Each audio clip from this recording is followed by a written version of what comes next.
In August 2023, Hurricane Idalia slammed into Florida's Gulf Coast, leaving a trail of destruction in its wake. Our analysis estimates that around 14,000 buildings were impacted by the storm. In this video, we'll take you through the key weather conditions that led to the storm, along with a detailed look at the damage it caused.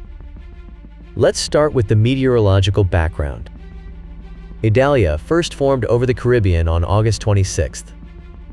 Idalia quickly strengthened into a tropical storm and began moving north.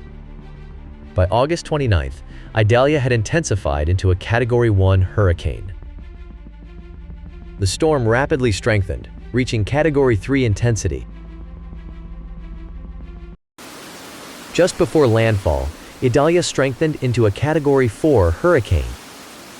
Despite this intensification, the area of strongest winds remained mostly offshore and did not reach land.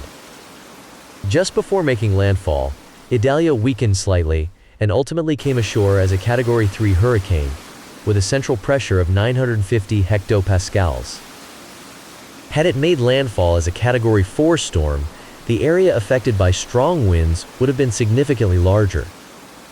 The yellow and red shaded areas show wind gusts over 30 meters per second, or 67 miles per hour.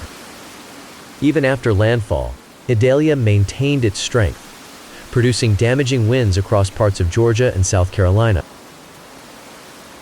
After landfall, Idalia weakened into a tropical storm as it moved through Georgia, gradually losing strength before dissipating over the ocean.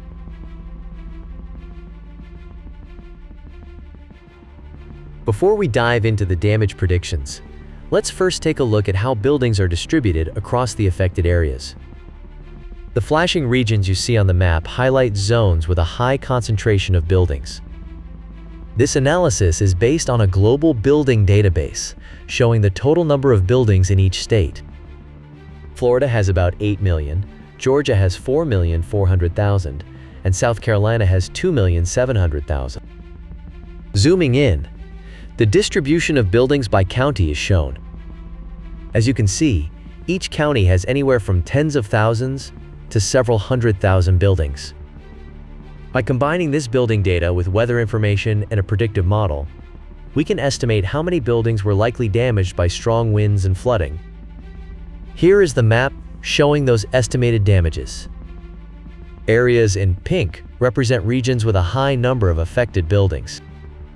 Florida is the hardest hit, with around 7,800 damaged buildings. Next is Georgia, with approximately 5,700. South Carolina has about 600. Zooming in, the damaged buildings by county is shown. Heavy damage is seen in Lowndes County in Georgia, Suwannee and Taylor in Florida. The percentages indicate what portion of buildings were impacted in each area. The damage isn't limited to the landfall area. It stretches well inland. In Georgia, while the number of affected buildings is not particularly high, the damage is spread across a wide area. Our damage estimates take into account both wind and flood impacts. However, storm surge is not included in this analysis. For a more detailed view, yellow bar graphs show the affected areas and the number of damaged buildings. Longer bars indicate higher damage counts within each grid. As you can see, the damage is not concentrated in just specific areas but spans across a wide region. Although the number of damaged buildings near the landfall location isn't particularly high, this is due to the relatively low number of buildings in that area. Thank you for watching. Don't forget to subscribe to stay up to date with the latest information.